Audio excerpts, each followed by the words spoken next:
Pour ma génération, quand on prononce le mot Amityville, eh bien c'est un peu la joie simple des peurs adolescentes ou enfantines qui remontent en fait, de celles qui sont indélébiles, hein, malgré toutes ces années et malgré le fait que cette saga, l'une des plus longues de l'histoire du cinéma fantastique, comme on le verra, est généralement traînée dans la boue et réduite à quelques lieux communs, à quelques idées reçues.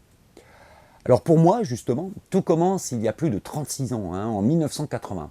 J'ai 10 ans à l'époque et chez moi, parmi les nombreux bouquins qui traînent, un livre en particulier avait attiré mon attention. Amityville, la maison du diable, signé donc Jay Henson et proposé donc au catalogue France Loisirs, ça dira forcément quelque chose aux plus anciens. Alors évidemment attiré par le titre et la mention une histoire vraie qui barrait la couverture, j'ai subrepticement emprunté le livre qui appartenait à ma mère et je suis allé m'enfermer dans ma chambre pour le feuilleter tranquillement. Bon, d'abord, les images, avec un petit cahier hors texte. Bon, j'ai 10 ans seulement. Alors, des images, des photos en noir et blanc. Et je ne savais pas trop, d'ailleurs, si les dites photos étaient pour de vrai ou pour de faux. Si c'était des images cinématographiques ou bien des images documentaires. Toujours est-il que l'image de cette maison aux yeux lumineux m'intriguait carrément. Alors ajoutez à cela, à l'intérieur du livre, quelques croquis, quelques plans de la propriété qui faisaient très sérieux et donnaient au bouquin cette tonalité vériste, si flippante pour un gamin. Enfin, on y trouvait aussi à l'intérieur la reproduction d'un dessin d'enfant, signé par une certaine Missy, dessin qui représentait, d'après la légende, Jody courant dans la neige. Étrange. Alors le bouquin s'ouvrait donc sur un avant-propos explicatif, alors plutôt confus évidemment pour un enfant. On y parlait d'un massacre familial, donc perpétré une nuit de novembre 1974 par un certain Ronald DeFeo Jr. On citait ensuite un couple, les Lutz, qui avait donc racheté à vil prix la maison du massacre et allait subir les attaques du démon. Alors évidemment, sur le moment, je n'y ai pas compris grand-chose, j'apprendrai plus tard en creusant un peu cette affaire.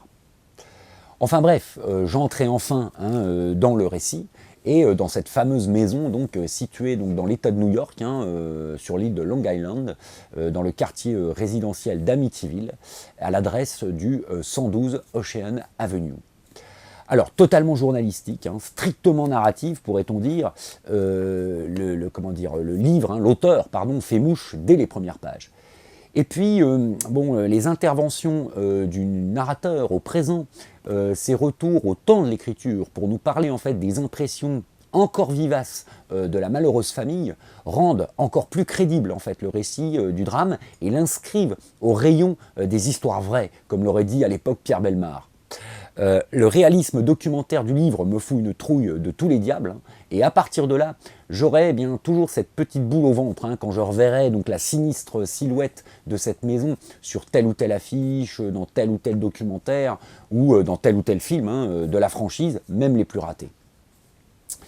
Donc les chapitres s'enchaînent donc, suivant en fait au jour le jour les 4 semaines infernales vécues par la famille Lutz dans cette maison, donc de décembre 1975 jusqu'à janvier 1976. Alors c'est un récit linéaire, parfaitement adapté aux habitudes littéraires, on pourrait dire, d'un lecteur de 10 ans. Mais un récit en fait toujours efficace, même 35 ans après. Et puis, Jay Henson, donc écrivain-scénariste, s'y entend pour faire monter la sauce de l'angoisse. Chacun de ces chapitres se termine d'ailleurs par une espèce d'acmé dans l'horreur et la peur. Alors plus tard, les sceptiques évidemment critiqueront le style sensationnaliste du livre et jetteront ainsi le discrédit sur le témoignage des Lutz, quand même constitué de 45 heures de souvenirs enregistrés sur bande magnétique pour 120 faits surnaturels dont fut témoin le couple. Alors on tombera à bras raccourcis sur l'auteur et sur les Lutz. On parlera d'une supercherie bien montée, d'un coup médiatique, d'une histoire d'argent, et puis d'une entourloupe plus ou moins orchestrée par un avocat. Alors peut-être était-ce mérité, mais à 10 ans, surtout à 10 ans, on ne lâche pas un tel bouquin, on ne pense pas au dessous de l'affaire. Alors plus tard, j'apprendrai que l'écrivain John J. Jones donnerait une suite au livre de Johnson, alors The Amityville Part 2, livre qui était sorti donc en 1982, je crois, en France, chez J'ai lu, sous le titre très simple d'Amityville 2. D'après, là encore, le récit de George et Kathleen Lutz, parce que les démons, en fait, n'en avaient pas fini avec cette famille, même après leur départ donc d'Ocean Avenue. Alors la machine médiatique s'emballera, fait de témoignages bidons, de souvenirs incertains, d'exagérations évidentes, de profits crapuleux et de machinations judiciaires. Alors il faut dire aussi que John J. Jones exploitera le filon jusqu'au dernier sou, en enquillant une flopée de bouquins sur le mythe Amityville. Alors un Amityville The Final Chapter, un Amityville The Evil Escapes, un Amityville Untold Story, bon, j'en passe, des moins sérieuses et des plus mercantiles. Mais en même temps, se constituait donc avec l'œuvre de cet écrivain un véritable vivier d'histoires pour de futurs scénarios qui seraient adaptés donc au cinéma. Alors, retour au livre donc Amityville, la maison du diable, et à son inventaire de diableries qui vont nourrir pendant longtemps ma boîte à angoisse personnelle. Le cochon de jeudi, qui évidemment va rappeler quelques souvenirs à certains. La statue du lion aussi dans la maison qui se délocalise étrangement. Les 1500 $ aussi d'un personnage nommé Jimmy qui disparaissent inexplicablement. L'apparition démoniaque également dans l'âtre de la cheminée. La petite pièce rouge en sous-sol qui n'était indiquée sur aucun plan. Le prêtre qui se trouve stigmatisé, les injonctions diaboliques aussi, le fameux va-t'en adressé au prêtre lorsqu'il vient bénir la maison, ces traces de sabots aussi fourchus, ces traces de sabots fourchus dans la neige, et puis les mouches, motif qui va être récurrent dans la série de films. Et puis enfin cette postface d'un auteur convaincu et quand même convaincant. Alors évidemment, on en verra d'autres, on en lira de bien plus flippantes par la suite. On pourra même crier au canular, gros comme une maison, et on pourra toujours se moquer. Mais à 10 ans, on s'en fout. J'ai envie de dire que la candeur a du bon. On sait d'ailleurs que les effrois de l'enfance ont quelque chose d'ineffaçable, d'intangible. Et puis bon, avec ce genre d'histoire, on se forge ses premiers anticorps justement, on sublime tout ça pour en jouir, on se fabrique ses premiers mythes cinématographiques et littéraires, de ceux dont on va se souvenir pour toujours et qui déterminent en fait nos penchants et nos goûts futurs. Mes terreurs enfantines, en quelque sorte, elles sont toujours là, au fond de moi, en sous-sol, comme la petite pièce rouge, justement, du 112 Ocean Avenue. Mais trêve de psychologie et de nostalgie, parce que sur le coup, j'en aurais maudit ma mère plutôt, alors tout en lui en étant évidemment éternellement reconnaissant. Parce qu'au-delà de ses défauts et de ses qualités, le livre The Amityville Horror va être déterminant dans ma passion pour le fantastique et va en quelque sorte incliner mes goûts vers le côté obscur du genre. Les fantômes, les hantises, l'épouvante, l'horreur, bref, le cinéma de la trouille. Alors Johnson, l'auteur, décédait d'ailleurs en 1980, ce qui lui permit d'échapper un peu au cirque médiatique qu'il avait lui-même déclenché en 1977 lorsque sortit son best-seller aux USA. Alors plusieurs best-sellers, plusieurs fois réédités depuis. Alors d'autres vont vite embrayer à sa place. John J. Jones surtout, dont on a déjà un petit peu parlé, et puis entre autres le parapsychologue Hans Holzer, dont on reparlera. Bref, la littérature amityvillienne fit et fait encore florès d'ailleurs, partagée entre pure fiction, documentaire et puis documenteur.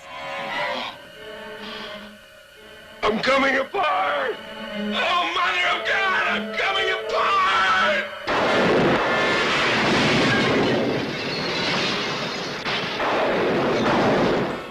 28 days after the Lutz family moved into their dream house. They were running for their lives. What happened to them is an experience in terror you will never forget. And you will believe in the Amityville Horror. Alors à l'époque, j'ai 13 ans et demi, hein, et je pense que pas mal de gens se souviennent de cette soirée de 1984 sur la chaîne FR3, dans mon souvenir. Alors je parle ici bien sûr de la diffusion télé du film Amityville, la maison du diable. Amityville, la maison du diable, donc, dont voici évidemment le DVD donc, américain, et puis également le DVD français. Alors, toute ma classe de 4e en causait avant cette fameuse soirée. Les annonces télé nous avaient foutu une terrible pétoche les jours précédents, The D-Day. Dans mon souvenir, on annonçait même la chose avec des vraies images d'époque, en noir et blanc, avec une voix off évidemment sinistre, évoquant les faits, et puis avec la musique glaçante de Lalo Schifrin. Alors la légende dit d'ailleurs que cette BO fut initialement composée pour L'Exorciste, puis rejetée par la production. Alors on sait que c'est faux, même si le mythe est presque beau. Et puis, je me rappelle encore la photo illustrative du programme télé. On y voyait James Brolin armé d'une hache et montant les escaliers de la maison plongé dans la pénombre. Bon, à l'époque, on se contentait de peu, car nous n'étions pas encore soumis au maelstrom de la bande-annonce et du trailer tout azimut sur Internet. Alors, The D-Day, donc, ou plutôt The End Night. Bon, on en tremble encore en y repensant, ou plutôt on tremble encore du souvenir de nos tremblements.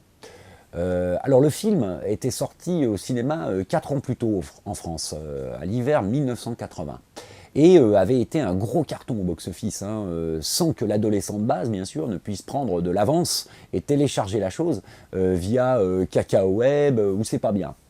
On le ratait en salle, et on pouvait repasser. Il fallait attendre le passage télé, justement, ou la sortie VHS. Alors, c'était chez RCV, en l'occurrence.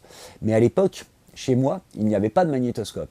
Et il ne me serait pas venu à l'idée, de toute façon, d'aller voir la chose au cinéma. Pour commencer, le film était interdit aux moins de 13 ans. Et puis mes parents ne rigolaient pas avec ça, de toute façon. Et puis quand bien même, le livre m'avait tellement terrifié, alors le film, je n'osais même pas y penser.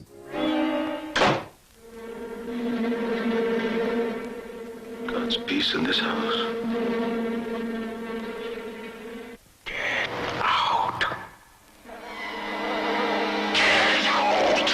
Le film, justement, largement descendu depuis, souvent qualifié de banal, d'impersonnel, de cliché. Alors je n'ai jamais trop compris pourquoi, je n'ai jamais trop compris cet acharnement, même avec le recul de l'âge.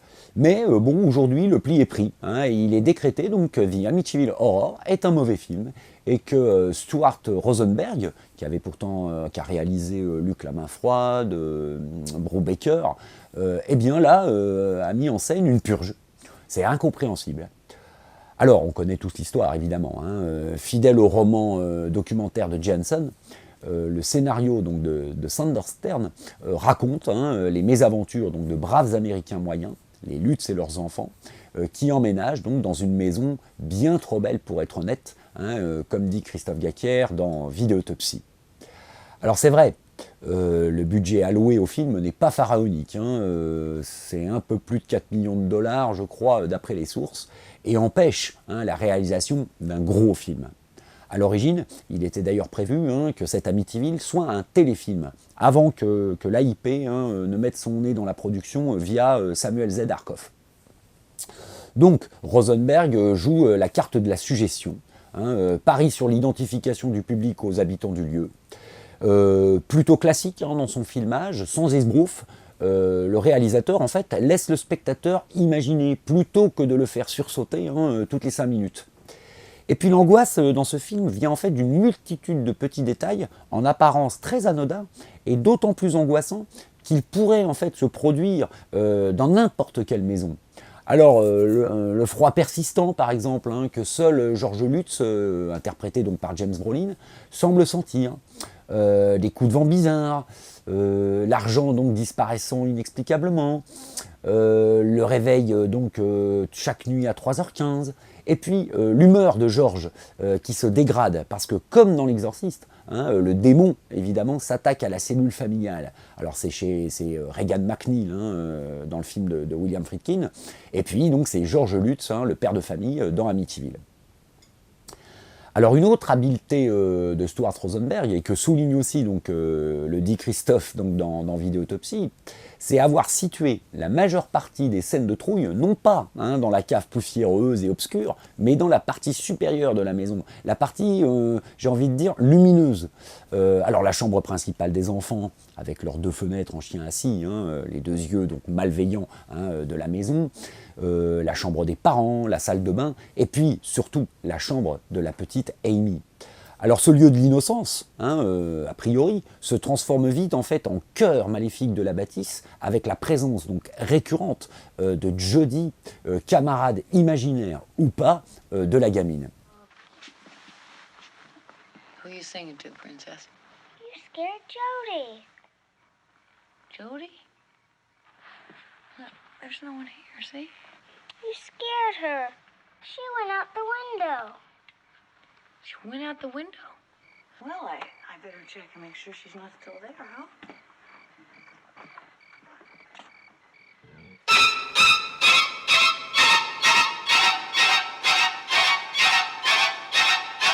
Donc on a affaire à une église impuissante face aux attaques du démon. Un home sweet home, pourrait-on dire, qui se dérobe en fait à ses habitants. Et à une violence allant crescendo en fait concernant les rapports hommes-femmes dans le film, donc entre Cathy Lutz et son mari. En fait, Amityville, la maison du diable, exemplifie, même indirectement, cette tendance du cinéma de la fin des années 70 à pulvériser les idéaux et les utopies, et à rappeler en fait les constantes les plus tragiques de la nature humaine. D'ailleurs, le père de Laney, interprété par Rod Steiger dans le film, est un vétéran de la guerre du Vietnam. Et puis, même dans un environnement moderne, le spectateur en fait, et les personnages du film éprouvent cette peur primitive de l'irrationnel et des forces diaboliques, comme si en fait, le diable n'était pas mort avec le Moyen-Âge.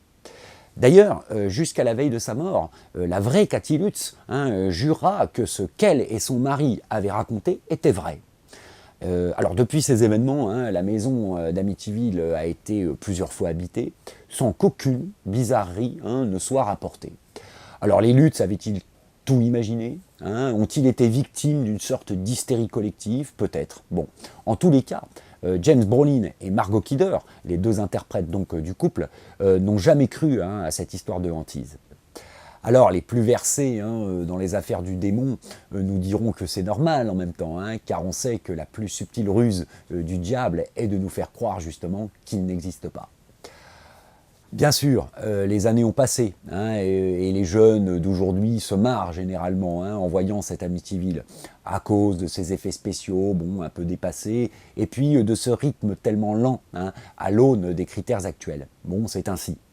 N'empêche que l'impact a été énorme sur moi et sur pas mal d'adolescents de l'époque.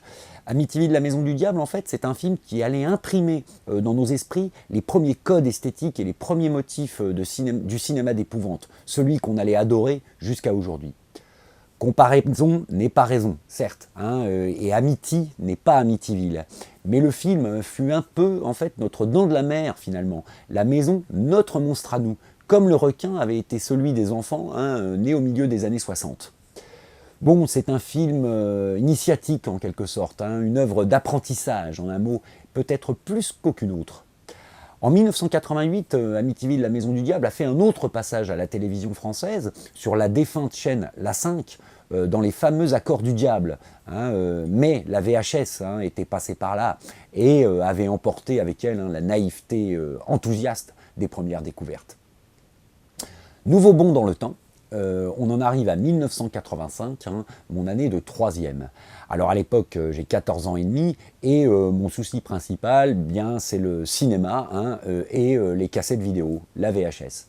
Ça tombait bien, ma famille et moi, on se rendait assez souvent chez un oncle qui était l'heureux possesseur d'un magnétoscope et donc abonné à un vidéoclub. Et qu'avait-il donc loué pour ce week-end-là? Amityville 2, le possédé.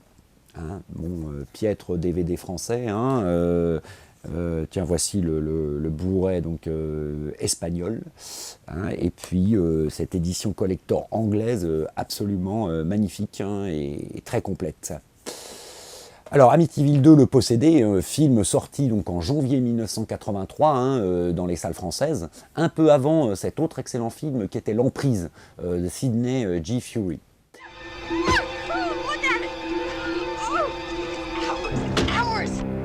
Heavenly Father, bless our new home and watch over us as we become a part of For this. the Montelli family, it was their dream house until it turned into a nightmare. I'm scared. What was in this house? What evil could drive their son to madness and destroy everything and everyone he loved?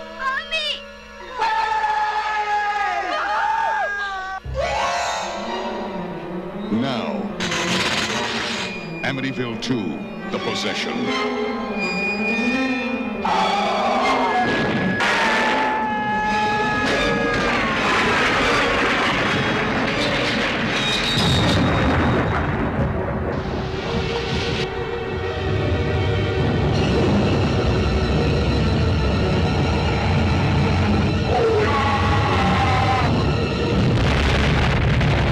Amityville 2, The Possession. Alors j'étais bien sûr au courant hein, qu'une séquelle, préquelle, existait hein, et qui reprenait l'histoire donc à ses origines criminelles. Et puis j'avais aussi vu la bande-annonce hein, du film. Alors peut-être à l'entame de la VHS d'Halloween 2 ou de celle d'Halloween 3, Le sang du sorcier, hein, deux films qui étaient parus chez le même éditeur. Je ne sais plus très bien. Alors en revanche, ce dont je me souviens très bien, c'est de la cassette Thorn Amy hein, et de sa jaquette avec le visage de Jack Magner hein, déformé par le mal, et puis Rutania Alda, la mère de famille, hein, hurlant de terreur. On connaît hein, ce double mouvement de fascination-répulsion. Je crevais bien sûr d'envie de voir le film, mais je le redoutais aussi, hein, parce qu'il faudrait assumer l'après-visionnage. Et réflexion faite et bilan dressé, je crois que je n'ai jamais eu aussi peur que cette nuit-là. Sans rire, hein, le film de Damiano Damiani a constitué un petit traumatisme dans les têtes, hein, même les plus solides. Quand même, on a affaire à un adolescent hein, qui, possédé par un esprit désincarné, donc dessoude toute sa famille, enfants compris. Ça ne rigole pas. I'm a priest. It's okay.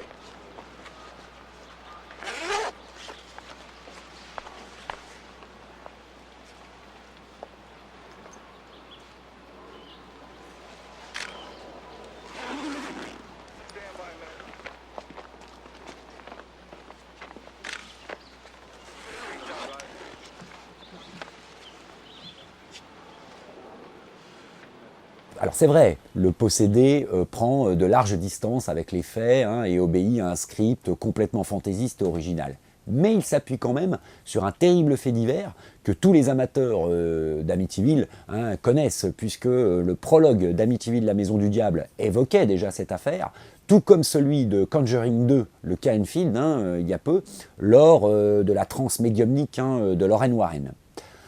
Amityville 2 donc s'inspire clairement de 6 meurtres, hein, des 6 meurtres bien réels du jeune Ronald DiFeo, 23 ans je crois, il avait à l'époque, commis donc dans la sinistre maison la nuit du 13 novembre 1974. Ses parents et ses 4 plus jeunes frères et sœurs abattus a priori pendant leur sommeil. Bon, un cas de folie meurtrière hein, presque banal hein, dans les annales judiciaires américaines, sous-tendu ici par un contexte familial délétère, hein, un père violent, un gamin caractériel, perturbé. Mais voilà, un peu en fait comme l'affaire Jack l'Éventreur un siècle avant, le cas d'Efeo allait nourrir l'imaginaire hein, et muer très vite en véritable légende urbaine avec ses motifs récurrents. La carabine, la déambulation nocturne donc à l'étage de la maison, l'heure du massacre hein, aux environs donc de 3h15, les enfants assassinés dans leur sommeil, les petits mystères aussi du crime, hein, comme ses voisins qui n'ont absolument rien entendu, ou le rôle étrange de la sœur aînée, hein, Dawn Defoe. Et puis, les déclarations de DeFeo lui-même hein, pour sa défense. Parce que lors de son procès, celui-ci plaida la folie en prétendant avoir obéi à une voix hein, qui lui intimait l'ordre de tuer toute sa famille. Alors, peine perdue pour lui, hein, parce qu'à la fin de l'année 1975, DeFeo fut condamné 6 fois à la perpétuité ou à 25 ans de réclusion hein, pour ce sextuple meurtre. Alors, les déclarations de DeFeo étaient probablement bidons, hein, mais elles ont bien sûr entretenu le mystère et la légende. Ce que comprit parfaitement l'écrivain et parapsychologue Hans Holzer, auteur hein, d'un camion de bouquins sur les fantômes et les cas de hantise, lorsqu'il fit paraître Murder in Amityville en 1979, livre qui va servir donc de base au scénario du Possédé, et scénario signé par un tout jeune Tommy Lee Wallace. Alors, de même, hein, comme expliqué dans le dossier de presse hein, du film, donc le dossier de presse du film donc Amityville 2, Le Possédé, le fameux producteur Dino De Laurentiis convoqua, paraît-il, le célèbre couple Ed et Lorraine Warren pour son film, crédité d'ailleurs au générique, conseillé en démonologie. Bon, on y verra plus hein, un argument de vente qu'autre chose, surtout après lecture de l'entretien hein, que nous a accordé l'actrice Rutanya Alda dans Vidéotopsie. N'empêche, hein, ces crédits à l'écran confèrent au film cette dimension documentaire toujours un peu troublante. Bon, à l'instar hein, de l'affaire Jack l'Éventreur, le mythe DeFeo hein, a pris le pas sur les faits, hein, et la fiction sur la réalité, pour rejoindre ces légendes qui fondent une culture populaire à travers les livres, les films, les documentaires, les rumeurs. Jack l'Éventreur était perçu comme le serial killer le plus célèbre de l'histoire judiciaire mondiale, eh bien la maison d'Amityville serait, pour reprendre l'accroche hein, du site très informé amityvillefiles.com, The America Most Famous Haunted House Controversy. Pardon pour l'accent. Mais voilà, à 14 ans, hein, on ne fait pas forcément bien le départ entre la légende et la réalité. Moi, ce que je me disais sous ma couette à l'époque, c'était « bon sang, pourvu que ça ne me tombe pas dessus aussi ». C'est bête, hein, mais c'est ainsi. L'identification, en fait, hein, l'identification avait complètement fonctionné pour le coup. Parce que le personnage de Sonny, en fait, Ronald DeFeo, hein, dans le film, lorsqu'il est possédé, met parfaitement en lumière hein, les affres de l'adolescence et de ses angoisses, justement. Le sexe, la chair en souffrance, le mal, l'autorité parentale, la rébellion. Hein. Et ce sont autant d'obsessions qui traversent le film et qui ont effrayé justement les adolescents que nous étions au moment où nous avons vu le film. Comme un effet miroir, en quelque sorte. Amityville, en fait, c'est la face la plus obscure de l'adolescence, soudain mise en lumière. Ce sont ces non-dits les plus profonds qui surgissent brutalement hein, sous l'influence d'un démon corrupteur. Bref, c'est un film très déstabilisant quand on y regarde de plus près. Alors bien sûr, hein, Le Possédé s'inscrit aussi clairement dans le sous-genre typiquement hein, 70s des films post-exorcistes hein, et exploite les motifs les plus marquants hein, du chef-d'œuvre de William Friedkin. Bon, je pense hein, à l'infestation diabolique d'un lieu familier, hein, le motif donc de la maison hantée, avant la possession proprement dite. Je pense aussi à l'innocence pervertie, hein, à travers la figure de l'enfant ou de l'adolescent aux prises avec le mal. Je pense à l'hystérie blasphématoire hein, contre la morale catholique, et puis à la dégradation des corps, soumis donc aux démons, et puis enfin à la cellule familiale qui explose hein, sous les coups du malin. Mais alors, dans Le Possédé, dans Amityville 2 Le Possédé, on ne nous cache rien. Il y a une espèce d'esprit jusqu'au boutiste et malsain qui souffle sur ce film, hein, et qui transcende et fait exploser les codes un peu classiques de la diablerie domestique, qu'on peut voir par exemple dans Poltergeist à la même époque. Et puis, dans ce film, pas une once d'humour. Aucune distance hein, qui viendrait détendre l'atmosphère. Pas de héros éventuel qui permettrait au spectateur de se raccrocher à une instance hein, positive, de se rassurer. Donc, Amityville 2, hein, Le Possédé, c'est l'un des meilleurs titres en fait, dans la longue histoire des films de hantise et de possession. Le meilleur des Amityville pour commencer. Et puis c'est un cas exceptionnel de suite, plus intéressante que l'original. Un vrai film d'horreur. Viscéral, flippant, et qui ne renie en rien hein, ses emprunts, l'exorciste au premier chef, mais qui sert en fait de cadre à un drame familial, radical et malsain, dans ses ambitions thématiques. un film anxiogène, hein, de ceux qui, peu nombreux, hein, me foutent encore la trouille hein, quand je le revois, et dont certaines séquences troublent encore mon sommeil. Bon, je pense à la séquence hein, du Walkman s'arrêtant soudain pour laisser parler le diable. Hein, je pense aussi à la vision de Jack Magner, donc déambulant nuitamment dans la maison, fusil au poing hein, et gueule déformée par le démon. Ou alors, je pense aussi à l'affreuse scène de l'anniversaire au cours de laquelle le diable lui enjoint de massacrer toute sa famille, alors que cette même famille essaie plutôt d'apaiser hein, les relations. Bref, Amityville 2, Le Possédé, c'est une sacrée tarte hein, dans la tronche dont je ne me suis jamais vraiment remis. La preuve en est, hein, ce choix donc, du film autopsié dans le dernier Vidéotopsie. Quelque part, je suis donc redevable à ce film, hein, fondateur comme on dit, et je paie aujourd'hui un petit peu ma dette à Damiano Damiani via mon fanzine et via donc cette vidéo. Bon, les années ont passé, hein, des films de maison hantée, j'en ai vu une tripotée hein, depuis les deux Amityville, alors parfois meilleurs, mais souvent moins bien hein, que ces deux premiers Amityville. Et puis le mythe s'est un peu dilué après cela, a été galvaudé, a été surexploité. Comme je l'ai lu plus tard sous la plume de Gilles Gressard dans L'Écran Fantastique, la maison d'Amityville fut, alors je cite, hein, merchandisée à l'américaine. Parce qu'après Le Possédé, sont sorties des suites, hein, souvent mal aimées. Alors il y a eu 6 volets hein, dans les années 80-90, après les deux premiers. Un remake, hein, plutôt moyen, produit par Michael Bay en 2005. Et puis alors des purges incroyables hein, pour terminer la franchise au cours des années 2010. Alors franchise si l'on veut d'ailleurs, hein, puisque le nom Amityville échappa visiblement à tout copyright sérieux, hein, après le troisième volet qui était sorti en 1983. Et oui, Amityville c'est le nom d'une ville, donc a priori pas de droit hein, à acquérir là-dessus. Vas-y comme je te pousse donc, hein, et très vite n'importe quel filou a pu s'emparer du nom et sortir son Amityville à lui, sans demander compte à personne visiblement. Alors si ce n'est tout de même au romancier hein, que l'on désirait adapter. Alors un coup Hans Holzer, dont on a parlé, et puis un autre, plus souvent, John J. Jones. Donc un camion hein, de petits films est donc sorti, très vaguement relié à la fameuse demeure, hein, bien souvent, et rattaché à elle via des scénarios bancals la plupart du temps.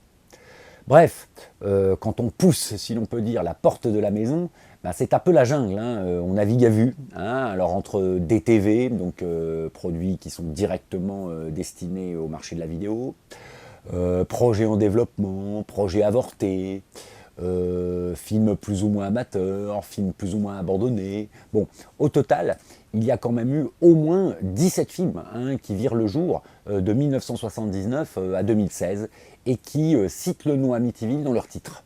Alors le pic de pollution, eh ben, c'est l'année 2016 justement, hein, avec pas moins de 4 titres recensés. Inutile de dire donc qu'on n'a pas fini hein, avec la maison d'Amityville, puisqu'on dénombre déjà une 8aine de titres actuellement en projet. En fait, Amityville, c'est l'une des plus longues séries hein, dans l'histoire du cinéma fantastique.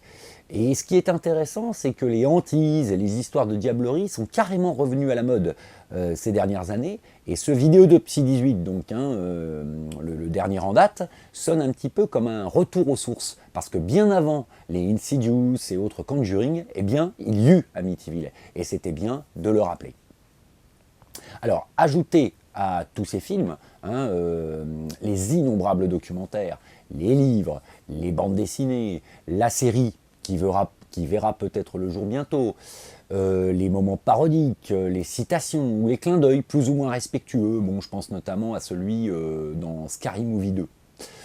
On vous renvoie donc au dernier Vidéotopsie pour en savoir plus, car quantitativement, le bilan est énorme, au-delà même donc des frontières strictes hein, de la saga officielle. En fait, la fameuse maison est très vite devenue un emblème, une espèce de blason, celui du film de hantise, celui de l'infestation diabolique sur écran. Alors qualitativement, par contre, c'est une autre chanson. Et inutile de dire qu'on attend toujours le film qui redorerait un peu le crépi de cette demeure. Alors peut-être avec Amityville The Awakening hein, de Frank Calfoun, bloqué pour d'obscurs motifs hein, et qu'on attend maintenant depuis au moins 2 ans. This house has a supernatural power to attract audiences. It is the Amityville Horror House. a landmark in the history of motion picture shockers. Now, that power has expanded. Amityville 3D, a film that will draw you into the unknown, envelop you in mystery, and engulf you in evil. A new dimension in the technology of terror. Alors, dès l'opus 3, donc Amityville 3D, le démon, donc voici une édition vidéo, donc voici 2 éditions DVD, de petites éditions DVD. Donc dès Amityville 3D, le démon, les spectateurs qui avaient vibré aux mésaventures des Lutz et des Montelli, en fait les DFO, donc, ont carrément déchanté. Okay, now I'm going to ask the first question. Okay. Is there a supernatural presence in this room?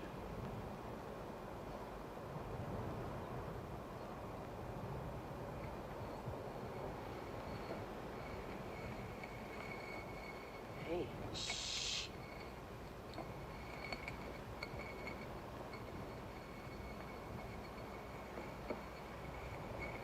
How about that? You're pushing it. I am not pushing it. Alors le film était pourtant signé Richard Fleischer et le scénario était plus ou moins inspiré du personnage bien réel qui était Stephen Kaplan, un investigateur spécialisé dans le paranormal et grand détracteur de la légende d'Amityville. Alors le film a été tourné en relief, procédé à la mode en cette période. Je pense aux Dents de la Mer numéro 3 ou à Meurtre en 3 dimensions, le 3e volet de Vendredi 13. Mais ce procédé n'empêchera pas le film d'être un échec commercial et critique. D'ailleurs, comme le dit l'ami Riggs Mordo dans Vidéotopsie, ce 3e essai raté va précipiter ses suites dans l'enfer du direct-to-vidéo ou du produit télé. Ainsi, les volets 4 et 5 de la saga, donc respectivement Amityville, The Evil Escapes et The Amityville Curse, mettront 6 ans à voir le jour après Amityville 3D et seront donc diffusés seulement en 1989-1990. Alors le premier sous la forme plus économique et moins risquée d'un téléfilm, et le deuxième pour une sortie donc directement en VHS à l'époque. Bon, tout est dit quoi. Alors c'est vrai que la fameuse maison a largement perdu de son aura maléfique et de sa cinégénie en cette fin des années 80. Alors la faute déjà à la qualité très médiocre du 3e volet, et puis la faute aussi au mode qui se démode très vite par définition. Et oui, l'époque n'est plus vraiment aux baraques hantées, aux hantises retorses, aux baraques maléfiques. En cette période, on préfère la pochade un peu gore, on goûte plus les tueurs au bon mot. Bon, je pense à la saga des Freddy, et on a pris ses distances un petit peu avec le surnaturel trop sérieux. Bref, on préfère rire en fait que trembler dans le cinéma fantastique. Alors, le 4e volet, donc, dont voici la petite édition vidéo, une petite édition vidéo DVD française, ainsi que l'édition VHS, avec par contre une sublime jaquette, une sublime affiche. Donc ce 4e volet est un téléfilm, lointainement inspiré d'un récit de l'éternel John J. Jones. Et il est réalisé par le scénariste du premier Amityville, Sander Stern. Alors, c'est un téléfilm formaté, emballé sans génie, sans passion, mais qui atteint plutôt bien les objectifs modestes finalement qu'il s'était assigné. C'est-à-dire divertir à petits frais et faire frissonner en famille. Et force est de constater que ça marche.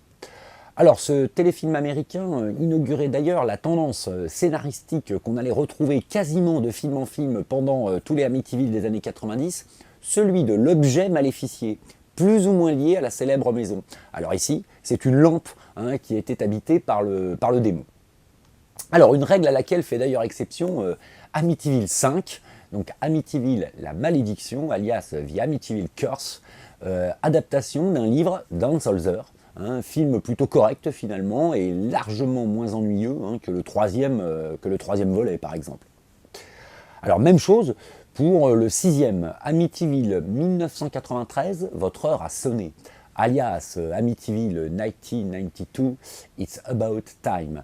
Alors, film signé Tony Randall, qui avait réalisé de bien belles choses par ailleurs, hein, puisque c'est lui qui avait signé Hellraiser 2, par exemple. Hein. Alors, cet Amityville 93, bon, c'est un produit typiquement années 90, plutôt gore, très visuel, et donc plutôt en rupture avec la tonalité habituelle des Amityville, et qui reprend donc le fil conducteur de l'objet maudit. Alors ici, c'est une horloge. Alors, puis en 1993, donc, débarque Amityville Dark Force, alias Amityville New Generation. Alors, une série B tout à fait regardable, hein, avec le recul, gore comme il faut, assez porté sur la fesse également, hein, et qui lui aussi réexploite le motif de l'objet maléfique. Alors ici, c'est un miroir pour le coup. À noter également dans ce 7e volet, donc un casting assez dingue quand même, puisque l'on y retrouve par exemple Ross Partridge, bien avant qu'il figure dans la série à succès Stranger Things. On y trouve aussi Richard Roundtree, David Naughton, qui est acteur dans Le Loup-garou de Londres, bien sûr, Terry O'Quinn, de la série Lost, et puis du beau-père, et même Lynn Shay, avant qu'elle ne devienne la special guest des Insidious et des Ouija. Et puis, pour clore cette saison 1 des suites à Amityville, on en vient au meilleur, sûrement, après les 2 premiers, sélectionné d'ailleurs au festival de Gérardmer de 1997. Je veux parler donc du 8e volet, Amityville, la maison de poupées, dont voici donc l'édition TF1 vidéo dans la collection fantastique. Voilà, Amityville, la maison de poupées. Voici également une édition DVD, donc alias d'ailleurs Amityville Dollhouse. It was the house of their dreams. Can you believe it? We're finally here. Look at this neat box. But looks can be deceiving. I think it's magical. Don't worry so much. Just gotta let things happen. When an innocent family release the spirit of evil, Did your dad build the house on this burnt down lot? they are trapped in time For some reason, I felt right at home in this house. and haunted by a vicious curse. What's wrong, Jess? It's under my bed! A nightmare journey is about to begin. They're coming for you! The horror will tear their souls apart.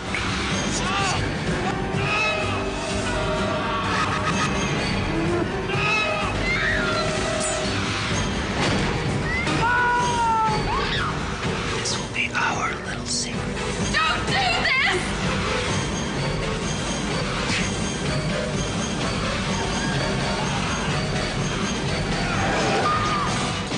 Amityville Dollhouse. Hell has found a new home. Alors un film réalisé par Steve White, bonhomme qui connaît bien la saga, puisque producteur exécutif sur la plupart des volets de cette saga depuis le 4e.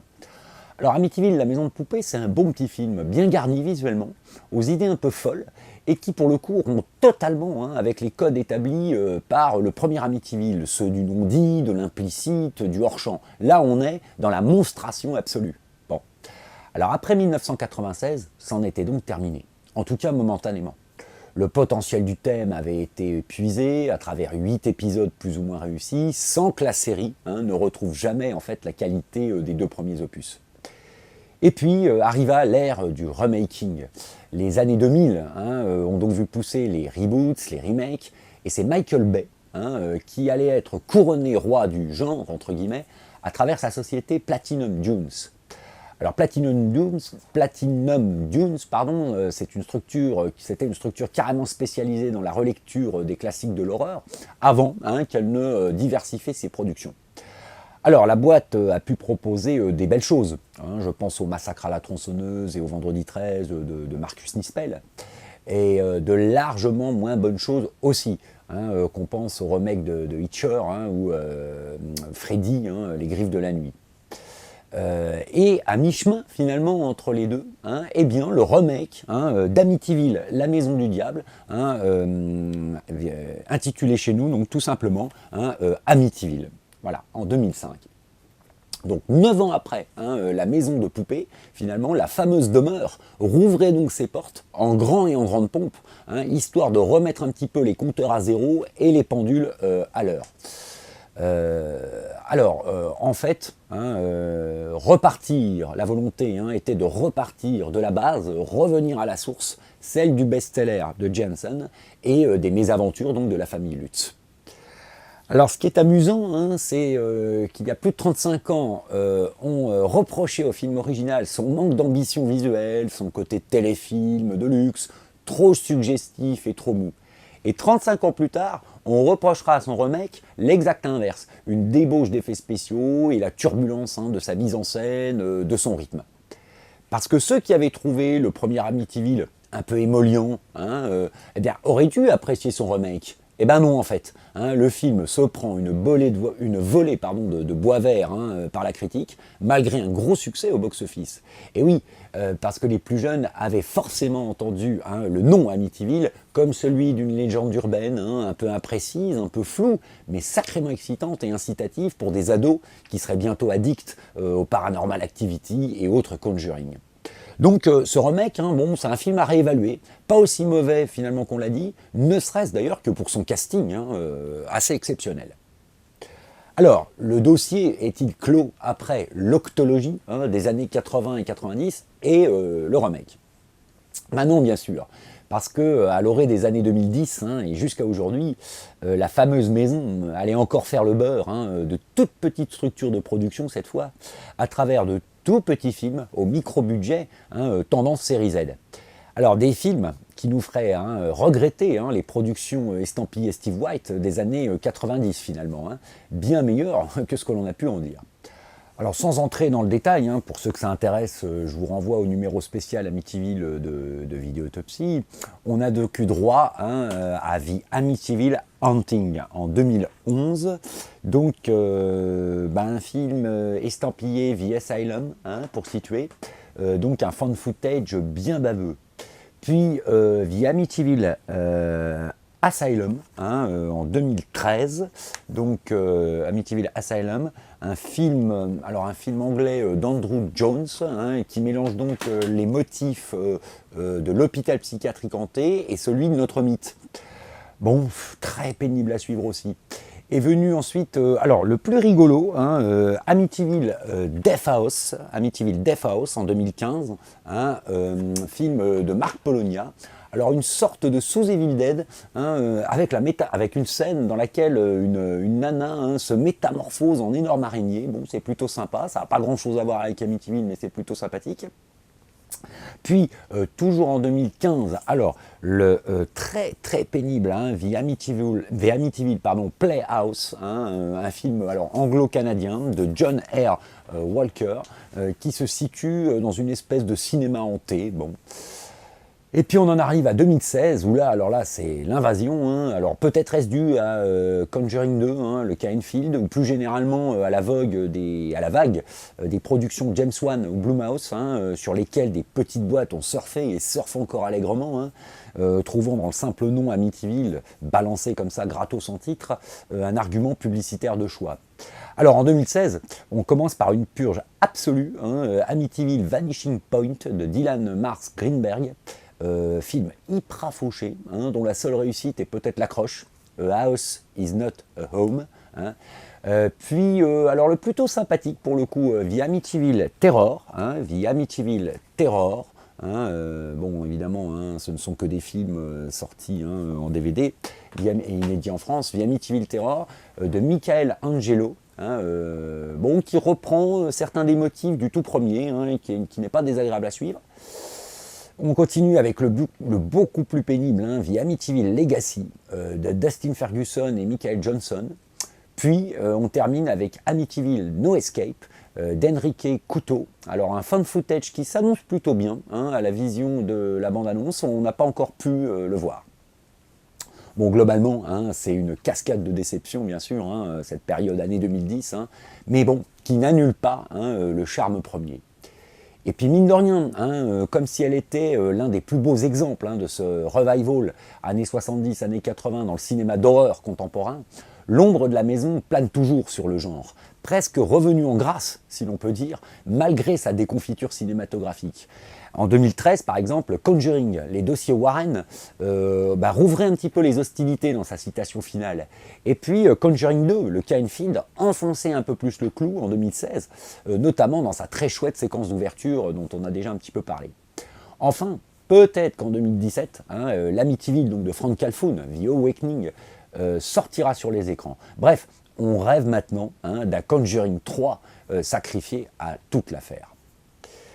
Mais bon, au-delà des modes et des cycles qui sont consubstantiels au genre, le cas Amityville a largement dépassé les questionnements sceptiques ainsi que la simple cinégénie de son décor. Est-ce que c'était une mystification géniale, une superbe escroquerie, ou bien est-ce que c'était un exemple effrayant d'une véritable histoire de hantise ? Peu importe finalement. Le fait divers à rebondissement et les 2 premiers films révèle tant de névroses américaines et modernes que la fameuse maison a pris une espèce de dimension symbolique finalement. Amityville, c'est la sainte famille en déconfiture. C'est l'enfant chéri en danger. C'est le fils ou la fille qui se dérobe au contrôle de ses géniteurs. C'est la désunion des fratries. C'est la culpabilité sourde aussi de la famille recomposée. Je pense ici au premier. C'est l'autorité paternelle bafouée. Et là, je pense plus au deuxième. C'est le home sweet home américain pourri par une présence maligne. C'est la propriété privée et sacrée, donc échappant à ses occupants. C'est aussi l'inefficience du clergé. Bref, le cinéma des années 70 et du début des années 80 trouvait en fait dans la figure du diable une belle métaphore des crises que connaissaient alors tous les sacro-saints espaces d'autorité et toutes les structures prétendument protectrices. L'institution religieuse, bien sûr, mais surtout la famille, malmenée et divisée comme jamais. Parce que le diable, au sens étymologique du terme, c'est bien celui qui divise. Et puis en filigrane, c'est aussi la face sombre de l'histoire américaine qui se dessine à travers ce mythe Amityville. Alors, réalité ou délire, il a été ainsi dit que la maison avait été construite sur le site d'un ancien cimetière indien, ou d'une sorte d'asile selon les versions, et que l'esprit hargneux d'un chef indien aurait donc possédé l'âme faible de Ronald DeFeo Jr., le poussant à l'irréparable. Dans le même rayon, on a prétendu également qu'au début du XVIIe siècle, un sorcier chassé de Salem était venu s'installer à Amityville, sur les lieux mêmes où la superbe maison, style colonial hollandais, avait été édifiée en 1928.